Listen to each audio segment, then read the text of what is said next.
Good morning, good afternoon, and good evening, depending on where you're at. We are on the 8 to 10 website, and we're going to look at rail guards for the Onewheel. You can see in the top left corner there, railguards8to10.com.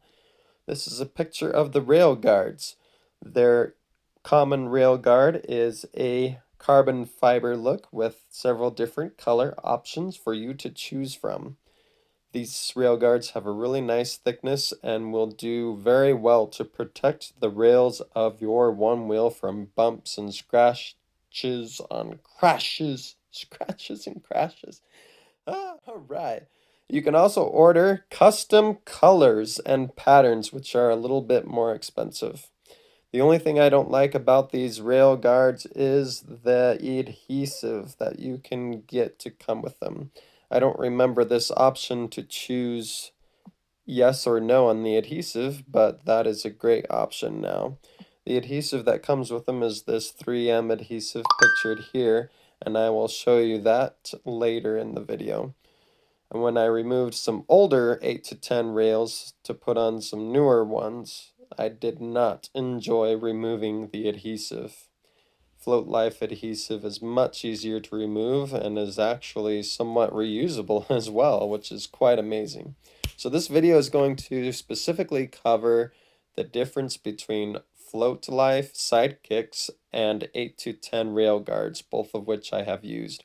There are also other rail guards that you can buy from other companies such as Elite Customs and a few other companies. If you have tried any other rail guards from any other company, please comment below whether you like them or whether you dislike them.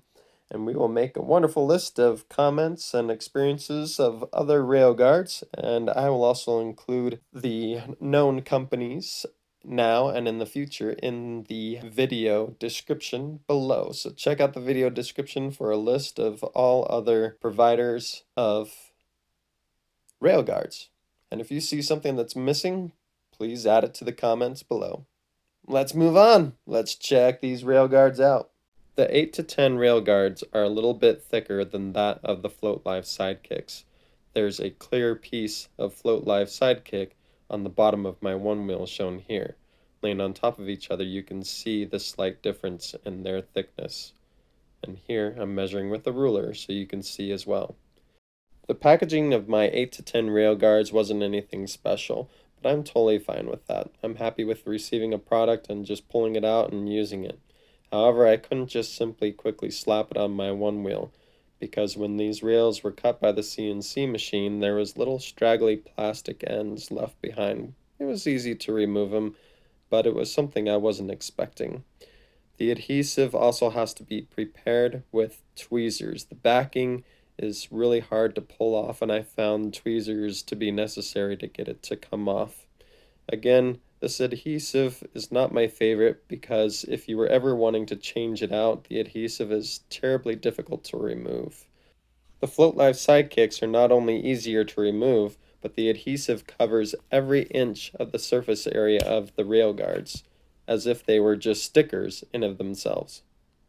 I removed the black 8 to 10 rail guards because they were cut at the ends to make room for these carbon-smith bumpers. Check out that video as well. Also, they weren't purple because I wanted to make my Onewheel the one-eyed, one-wheel floating purple people eater. And this is what the residue looked like when I took the black ones off. All these black raised pieces of foam that had to be cut off and sprayed with Goo Gone. Yuck! Some Goo Gone, a razor blade, and paper towels will make your Onewheel look great again. Let's take a quick look at my Onewheel Plus. It has Float Life sidekicks, the clear ones. You can see there's some lifting at the front corner there, but these have been on the board for a very long time and I've been very satisfied with them. The most damage is going to be on the bottom front corner as well as the rear corner where the board impacts the ground the most. If longevity of durability is your highest concern for buying rail guards, the 8 to 10 rail guards will be better simply because they are thicker. And I definitely recommend getting some of these self-lubricating plastic pads for the bottom of your Onewheel, some kind of bottom protection. This will allow the board to take more impacts and will slide better than the plastic that comes with the Onewheel on the bumper there. These come from the Float Life as well, and they're called float plates. I definitely recommend getting the ones that are the V3, the version 3, that go all the way to the nose, better protection. And it will also give you extra room to rest your hand when you're carrying your Onewheel. Because the adhesive does not cover the entire surface area of the rail guard, it causes areas of space between your rail guard and your board. Also, the very corner tip of the rail guard can be potentially very sharp. Oh, and did you see that tire in the background? We'll be covering that on a future video, but you can see a few thoughts on my Instagram, so check that out there. I'm still really behind on videos. I also got to share my own thoughts on those fish bones. But until then, I hope you love yourself as you love your Onewheel, and protect yourself and your Onewheel. Go get some rail guards and have a righteous day every day.